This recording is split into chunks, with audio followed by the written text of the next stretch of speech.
Pernah tak awak nampak kapal terbang tinggalkan garisan putih panjang di langit? Ramai orang panggil itu asap. Tapi betul ke itu asap? Dalam video ini kita akan jawab dengan cara yang mudah. Apa sebenarnya garisan putih itu?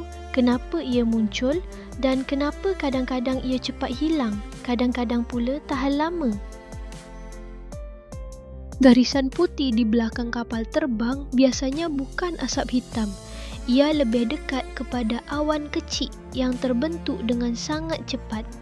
Enjin kapal terbang membakar bahan api dan menghasilkan wap air. Sama macam bila awak hembus nafas pada waktu sejuk, tiba-tiba nampak beruap. Bezanya, kapal terbang berada di altitude tinggi, jadi udara di sana sangat sejuk. Bila wap air bercampur dengan udara yang sangat sejuk, ia boleh bertukar menjadi titisan halus atau kristal ais yang nampak putih. Benda yang putih itu biasanya nampak putih kerana ia terdiri daripada zarah air atau ais yang sangat kecil.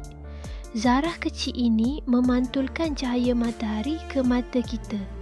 Itulah sebabnya ia kelihatan seperti garisan putih panjang. Jadi, garisan itu bukan cat yang disembur, bukan juga smoke bomb. Ia lebih kepada jejak wap air yang berubah menjadi ais di udara sejuk.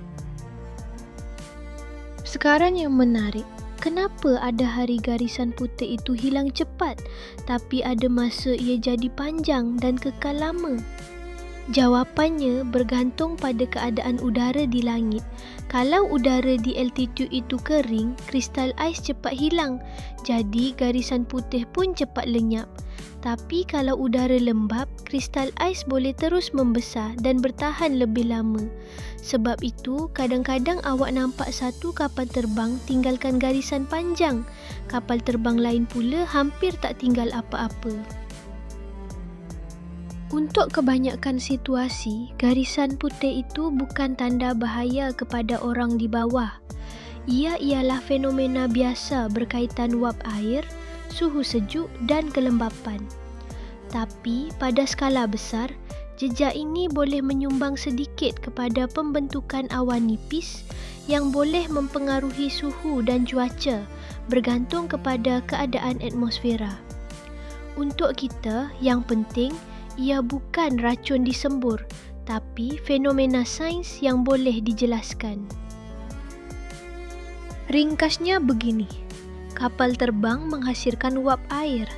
Di langit tinggi yang sangat sejuk, wap air boleh bertukar menjadi titisan halus atau ais. Itulah yang kita nampak sebagai garisan putih. Dan sama ada ia cepat hilang atau tahan lama, banyak bergantung pada kelembapan udara di atas sana. Sekarang awak dah tahu, garisan putih di belakang kapal terbang itu bukan asap berbahaya. Ia terjadi kerana wap air daripada enjin bertemu udara yang sangat sejuk di langit tinggi. Bila wap air itu berubah menjadi titisan halus atau kristal ais, ia kelihatan putih di mata kita. Jadi, lain kali bila awak nampak garisan putih di langit, awak boleh senyum dan ingat satu perkara. Itu bukan magic, bukan misteri, tapi sains yang berlaku setiap hari di atas kepala kita.